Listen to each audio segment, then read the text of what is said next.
아람의 군대 장관 나아만은 요단강에서 여호와 하나님의 은혜를 경험했습니다. 그러면서 그는 분명하게 고백을 했지요. 이스라엘 하나님 여호와 외에는 그 어떤 신들도 신이 아니라라고 고백을 했습니다. 그리고 엘리사에게 이제부터는 여호와 하나님께만 제사를 드리겠다라고 하는 고백도 했지요. 이 나아만은 분명한 신앙 고백을 가지고 이제 돌아가려고 합니다.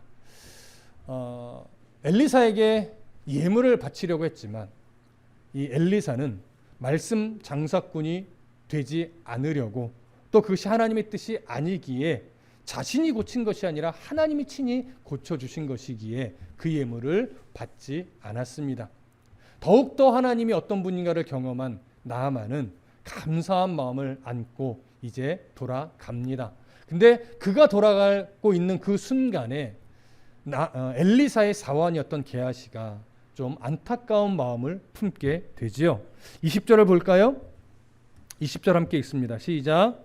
하나님의 사람 엘리사의 사환 게하시가 스스로 이르되 내 주인이 이 아람 사람 나아만에게 면하여 주고 그가 가지고 온 것을 그의 손에서 받지 아니하였도다. 여호와께서 살아계심을 두고 맹세하노니 내가 그를 쫓아가서 무엇이든지 그에게서 받으리라 하고. 자, 나아만이 아람으로 출발하자 엘리사의 사환이었던 게하시가 왜 엘리사 선생님께서는 나아만에 주려고 했던 예물을 왜 받지 아니하셨는가? 받는 것이 옳지 않은가? 받아야만 하는 것이 아닌가? 이러한 의문을 품습니다. 그러고 나서 엘리사의 허락도 받지 않고 스스로 나아만을 쫓아가서 내가 무엇이든지 받으리라, 이렇게 결심을 하게 됩니다. 게하시의 이런 결심은 하나님의 마음을 보지 못한 또는 보지 않은 탐심으로 인해서 생겨난 것입니다. 자, 게하시가 엘리사 선지자를 수종드는 하나님의 사람이었음에도 불구하고 이렇게 타락한 마음, 탐욕에 치우친 마음을 나타내는 것은 참으로 안타까운 일입니다. 게하시가 탐심을 버리지 못하고 탐심에 사로잡혔다는 것, 이것이 큰 문제이긴 하나 여러분, 더 큰 문제점이 있습니다. 그것이 뭘까요? 게하시 안에 있는 이 탐심도 심각한 문제이지만 그 탐심을 이루기 위해서 여호와의 이름으로 맹세하고 있다는 것도 아주 심각한 문제입니다. 게하시는 엘리사 선지자의 사환이라고 표현되어 있습니다. 사환, 여기서 말하는 사환은 단순하게 종, 돕는 자, 이런 차원을 좀 넘어서 있어요. 왜냐하면 엘리사의 사환이기 때문에 그래요. 이런 엘리사의 사환이라는 것은 다른 선지 학교의 훈련생들처럼 이 게하시도 훈련을 받아 앞으로 선지자 사역을 하려고 마음먹은 사람 중에 하나라는 의미가 되기 때문에 그렇습니다. 이렇게 하나님의 사람으로서 하나님의 일을 하기 위해 훈련받는 과정에서 특별히 엘리사의 수종을 들며 더 깊은 훈련을 받고 있는 중에 있는 사람인데, 이렇게 하나님의 사람으로 훈련받고 있는 자도 탐심에 한 번 사로잡히니까 하나님의 법에 굴복하려 하지 않고 사망의 법에 종노릇하는 모습을 보이게 되었다라고 하는 것이죠. 여러분, 로마서 8장 5절부터 7절을 보면 이런 내용이 기록되어 있어요. 육신을 따르는 자는 육신의 일을, 영을 따르는 자는 영의 일을 생각하나니 육신의 생각은 사망이요 영의 생각은 생명과 평안이니라. 육신의 생각은 하나님과 원수가 되나니 이는 하나님의 법에 굴복하지 아니할 뿐 아니라 할 수도 없음이니라. 자, 우리는 사실 사람이란 존재는 아무리 신앙이 좋다 하여도, 아무리 성경을 많이 읽어도, 아무리 성경을 많이 연구하고 그 안에 성경적 지식이 풍부하다 하더라도 육신적인 생각을 전혀 안 할 수는 없는 존재입니다. 우리는 그만큼 연약한 존재이죠. 하나님의 백성에게도 목회자에게도 신학교 교수라 하더라도 육신의 생각은 늘 일어납니다. 그런데 중요한 건 우리도 늘 경험하는 거지만 육신의 생각이 내 머릿속에 나도 모르게 일어날 때 그 생각과 함께 또 한쪽에서 무슨 생각이 같이 일어나요? 영의 생각도 사실 일어나요, 여러분. 대부분의 성도들이요, 육신의 생각만 하지는 않아요. 육신의 생각이 내 머릿속에 일어날 때, 이게 욕심인데, 이게 사실 내가 원하기는 하지만 이게 하나님이 정말 기뻐하는 걸까라고 하는 성령의 마음도 같이 일어난단 말이에요. 거의 대부분이 그렇습니다. 여러분, 이때 결국 선택은 누구의 영역이에요? 우리의 영역이에요. 내 육신이 원하는, 내 소욕이 원하는 그 육신의 생각을 선택하고 그것을 따라가느냐, 아니면 그거와 충돌되게 내 안에 일어나는 영의 생각들이 나타날 때 내 육체의 욕심, 소욕을 누르고 영의 생각을 따라가느냐, 이건 결국 우리의 몫이에요. 성령 하나님께서 주시는 마음을 우리가 품을 때 단호하게 그것을 내 육신의 생각을 누르고 성령의 생각을 따라가려고 하는 것을 우리는 성숙한 신앙이라고 말하는 거예요. 믿음이 없다라고 하는 게 아닙니다. 아직 성숙의 훈련이 덜 되어서 자꾸 육신의 소욕을 따라가게 되는 것이죠.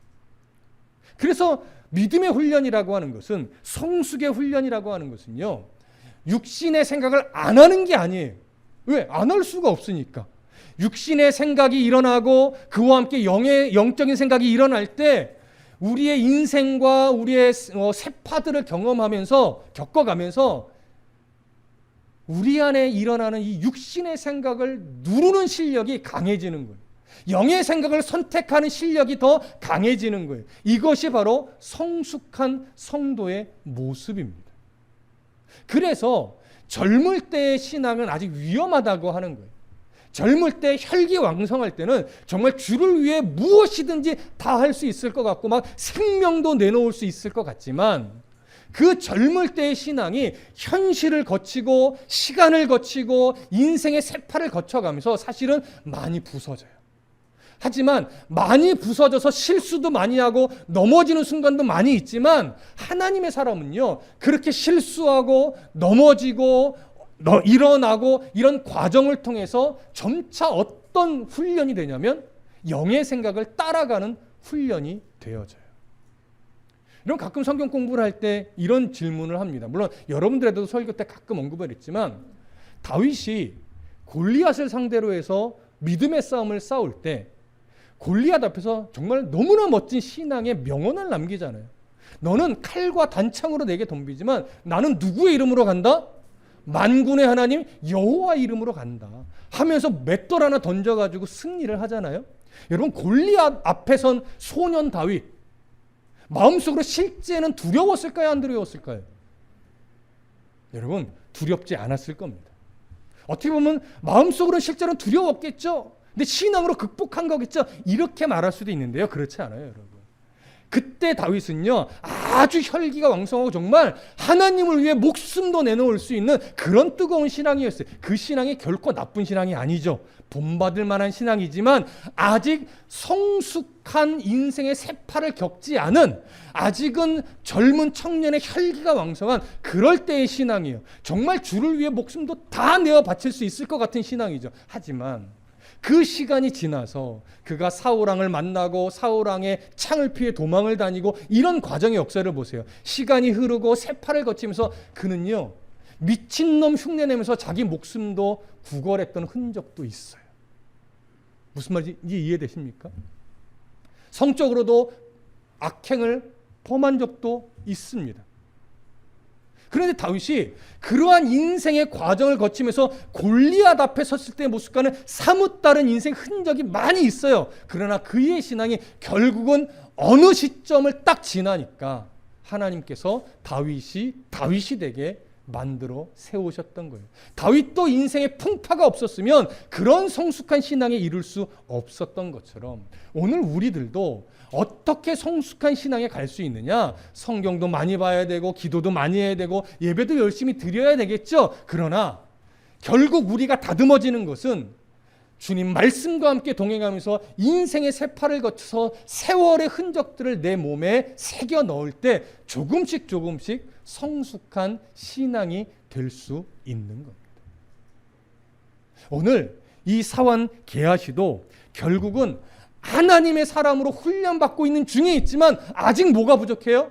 성숙을 향해 달려가는 이 신앙의 훈련은 아직 부족했던 겁니다. 그래서 하나님의 사람으로 훈련을 받고 있는 중에 있지만 탐심이 한번 사로잡히니까 육신의 생각이 마음속에 확 사로잡혔는데 그 육신의 생각을 뭘로 포장을 딱 해버려요? 하나님의 이름으로 맹세하면 포장을 딱 해버려요.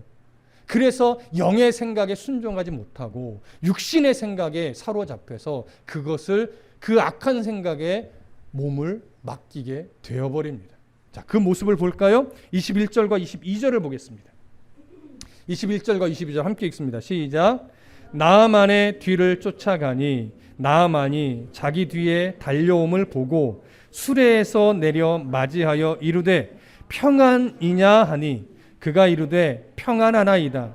우리 주인께서 나를 보내시며 말씀하시기를 지금 선지자의 제자 중에 두 청년이 에브라임 산지에서부터 내게로 왔으니 청하건대 당신은 그들에게 은 1달란트와 옷 2벌을 주라 하시더이다. 자, 게하시는 나아만의 뒤를 열심히 쫓아갔습니다. 천천히 고향으로 가고 있던 나아만은 뒤에서 열심히 달려오는 게하시를 발견하죠. 그리고 선지자의 종에게 겸손한 태도로 그를 맞이하면서 평안이냐라고 묻습니다. 왜냐하면 혹시나 엘리사에게 무슨 일이 생겨서 달려오는 것은 아닌가? 아마도 이런 생각을 했기 때문으로 여겨집니다. 게하시도 나아만에게 평안입니다 라고 대답을 하죠. 아무 문제 없다라고 하는 반응이에요. 그리고 나서 게하시는 엘리사 선지자의 이름을 팔아서 무엇이라 말하냐면 지금 선지자의 제자 중에 두 청년이 에브라임 산지에서부터 내게로 왔으니 청하건대 당신은 그들에게 은 1달란트와 옷 2벌을 주라 라고 말씀하셨다라고 합니다. 자, 여기서 은 1달란트, 우리들의 입장에서는 결코 적은 액수가 아니에요.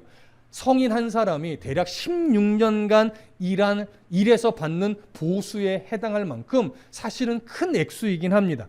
그리고 옷 2벌이라고 이야기하는데 여기서 말하는 옷은 일상적으로 입는 옷이 아니라 부자나 권세자들이 입는 아주 비싼 예복을 말하는 겁니다. 이렇게 한 사람이 16년 동안 일해서 받을 만큼의 이 금액과 귀족들이나 입는 예복 2벌을 요청하는데 사실 우리들의 입장에서 엄청난 금액이긴 하지만 나만의 입장에서는 별로 큰 금액이 아니었습니다. 그래서 게하시의 말을 나만이 별로 의심하지 않아요. 그래서 기쁨으로 게하시가 요구했던 은 1달란트보다 더 많은 은 2달란트를 줘요. 넉넉하게 기쁘게 줍니다. 그리고 옷 2벌까지도 주지요. 이렇게 나아만은 기쁘게 게하시의 말을 듣고 그가 요구한 것보다 더 많은 금액을 줍니다. 근데 줄 때 그냥 주지 않고 신하들에게 줘서 이것을 엘리사의 집까지 운반해 드려라 이렇게 아주 친절을 베풀죠. 자, 그 부분의 과정을 좀 보겠습니다. 다시 성경으로 돌아가셔서 23절부터 25절을 봅니다. 23절부터 25절 시작. 나아만이 이르되 바라건대 2달란트를 받으라 하고 그를 강권하여 은 2달란트를 2전대에 넣어 매고 옷 2벌을 아울러 2 사환에게 지우매 그들이 게하시 앞에서 지고 가니라.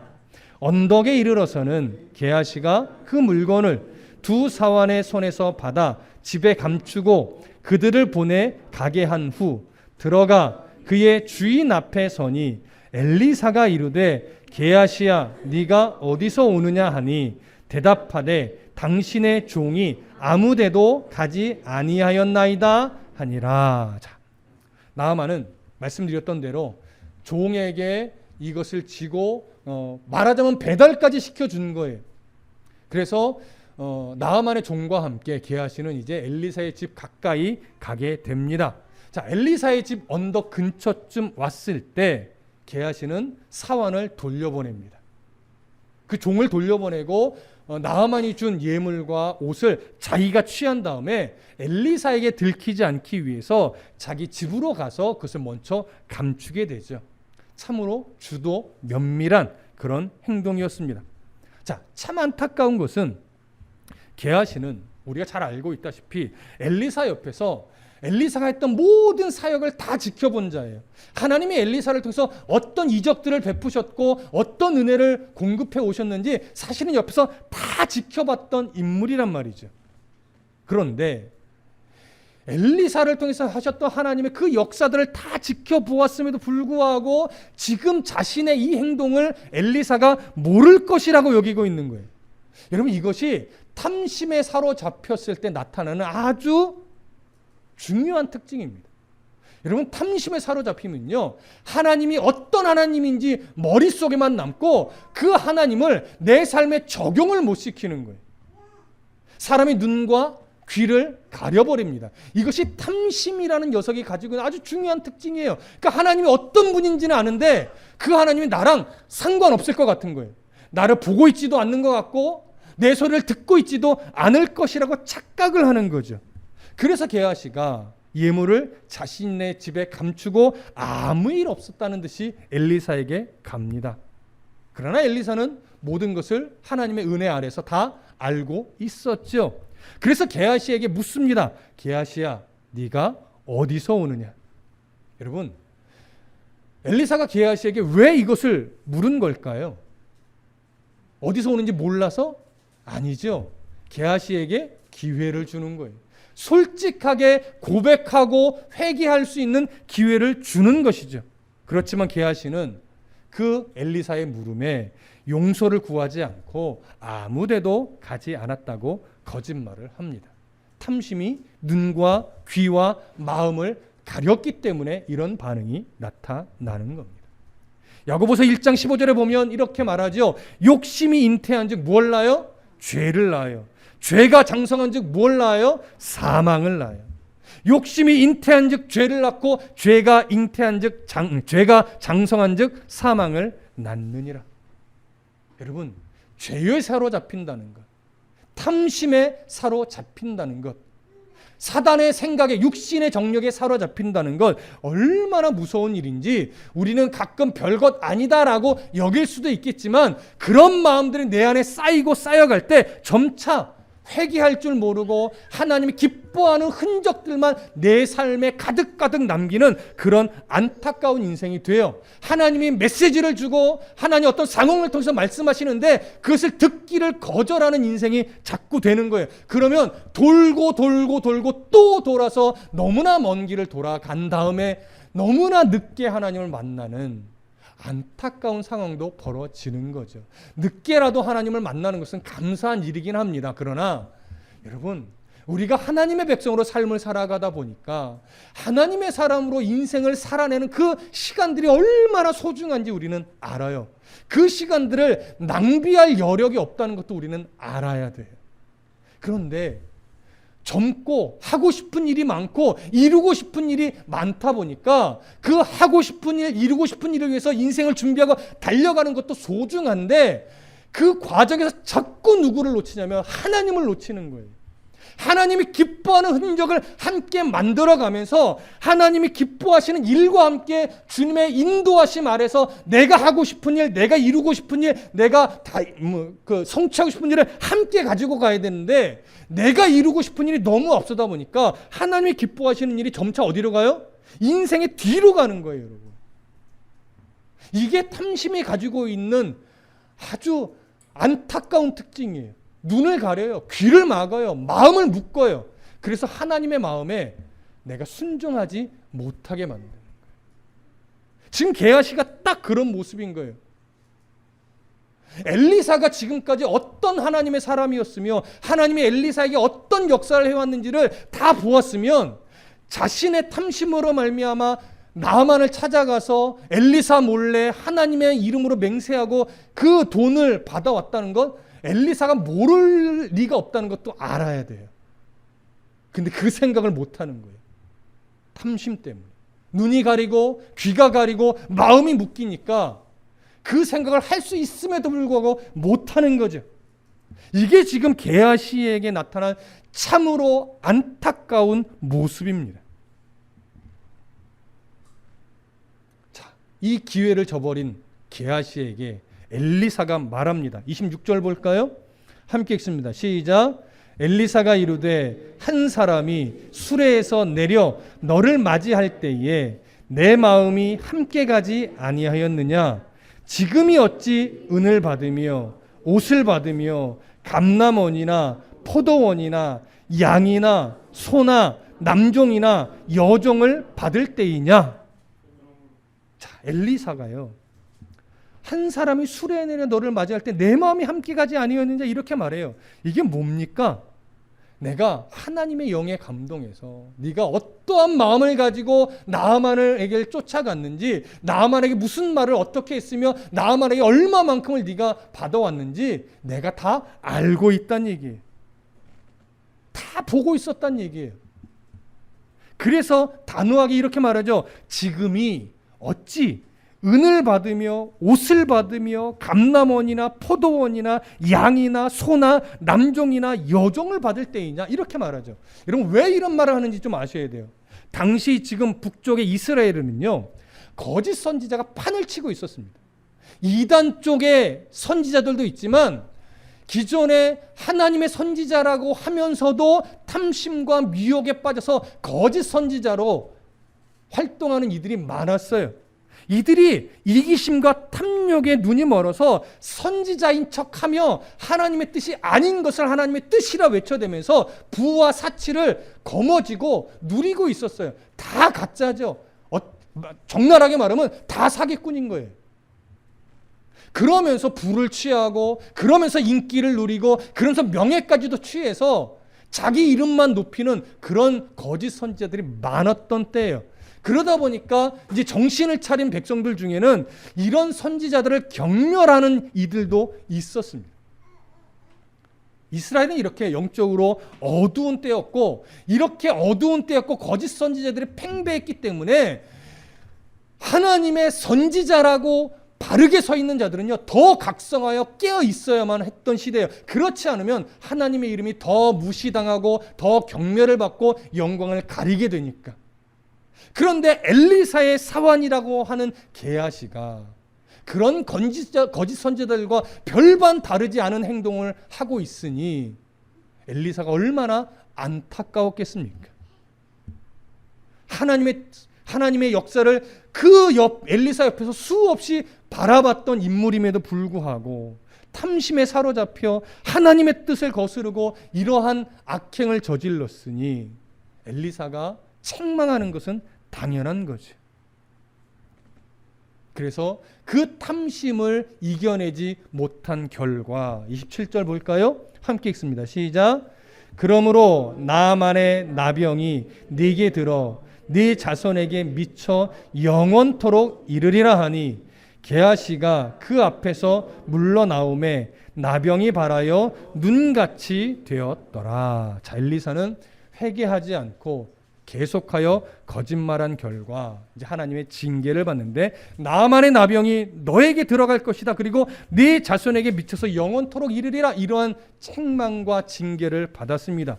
여기서 이 하나님의 징계가 너의 자손에게까지 영향을 미친다는 것은 우리가 좀 잘 이해하셔야 돼요. 그 후손들도 아무 이유 없이 계속 뭐 병에 걸리고 안 좋은 일이 생긴다 이런 의미가 아니라, 너에게 일어났던 그 탐심의 결과를 네가 깨닫고 진심으로 회개하고 각성하여 너희 후손에게 바른 신앙의 교육을 하지 않으면 그들도 너처럼 탐심에 사로잡혀서 이런 악행이 거듭될 것이니 앞으로 너희 후손은 어떻게 하라는 거예요? 바르게 가르치라는 거예요. 너의 이런 탐심에 사로잡히는 악한 모습들이 너의 후손에게 물려가지 않도록 지금 각성하고 철저하게 회개하여 후손들에게는 바르게 가르치라는 거예요. 그래야 너의 후손들이 하나님을 바르게 섬기며 악한 행실에서 벗어날 수 있다라고 하는 것, 이것을 가리키는 것이지 게하시로 인해서 그 후손은 모두가 다 나쁜 일이 일어난다, 이것을 강조하는 내용이 아닙니다. 그리고 또 하나님의 징계가 얼마나 엄중한지도 보여주는 거죠. 자, 이러한 징계로 인해서 나만이 가지고 있던 질병이 누구에게 간 거예요? 게하시에게 간 거예요. 하지만 우리가 나아반의 질병에 대해서도 우리가 점검했듯이 우리가 생각하는 그런 나병으로 보이지는 않습니다.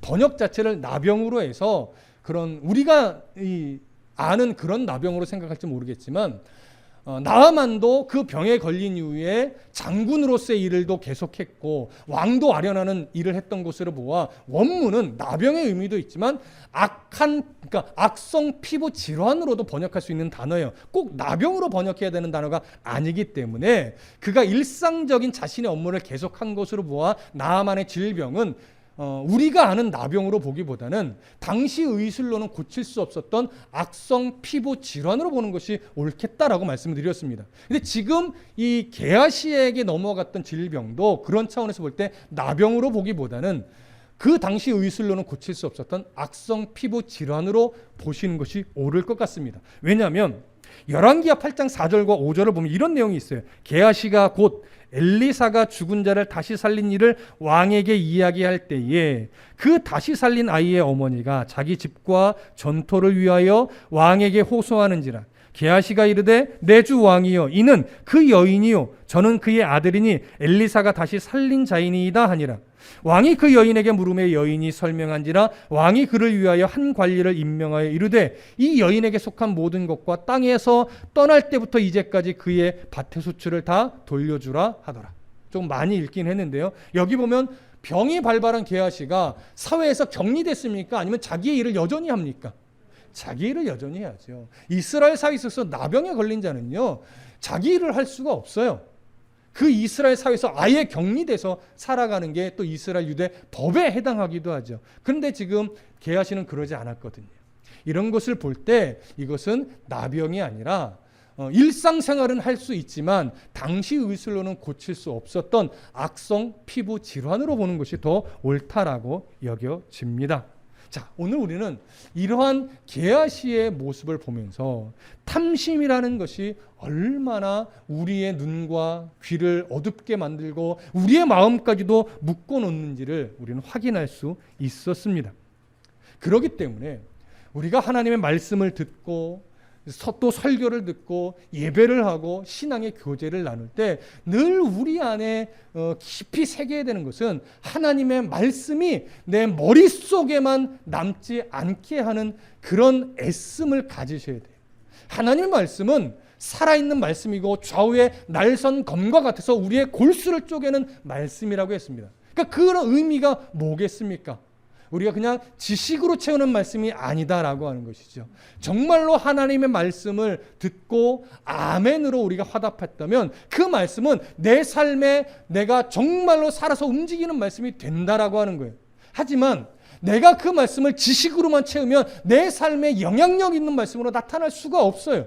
그 말씀이 정말 그러한가 베레아 사람처럼 상고하고 정말 그렇다라고 인정하면 이제 그 말씀대로 살아내려고 치열한 몸부림이 필요하죠. 그 몸부림은 뭐예요? 내 안에 일어나는 영적인 생각과 육신의 생각이 딱 올 때 결국 무엇을 누르는 싸움이에요? 육신의 생각을 누르는 싸움을 하는 거예요. 그리고 염려가 되기도 하고 또는 내게 손해가 되는 상황이 벌어진다 할지라도 육신의 생각을 누르고 영의 생각을 선택하고 그 영의 생각대로 한번 한 걸음 두 걸음 내딛는 싸움을 하는 것. 여러분 이것이 말씀이 내 안에서 살아 움직이게 하는 방법이에요. 말씀이 내 안에서 살아 움직인다 할 때 내 의지는 아무 필요가 없고 내가 그냥 기계처럼 말씀이 나를 막 내 삶을 한 걸음 한 걸음 오른쪽으로도 가게 하고 왼쪽으로 가게 하고 이런 말씀이 아니에요, 여러분. 말씀이 나를 움직인다는 것은 거기에 철저하게 내 신앙의 판단과 선택과 내 의지적 순종이 같이 병행되는 겁니다. 그래서 여러분, 신앙은 하나님의 은혜와 우리의 의지의 결단이 함께 조화를 이루며 가는 거예요. 물론 구원에 있어서만큼은 우리의 의지와 상관이 없지요.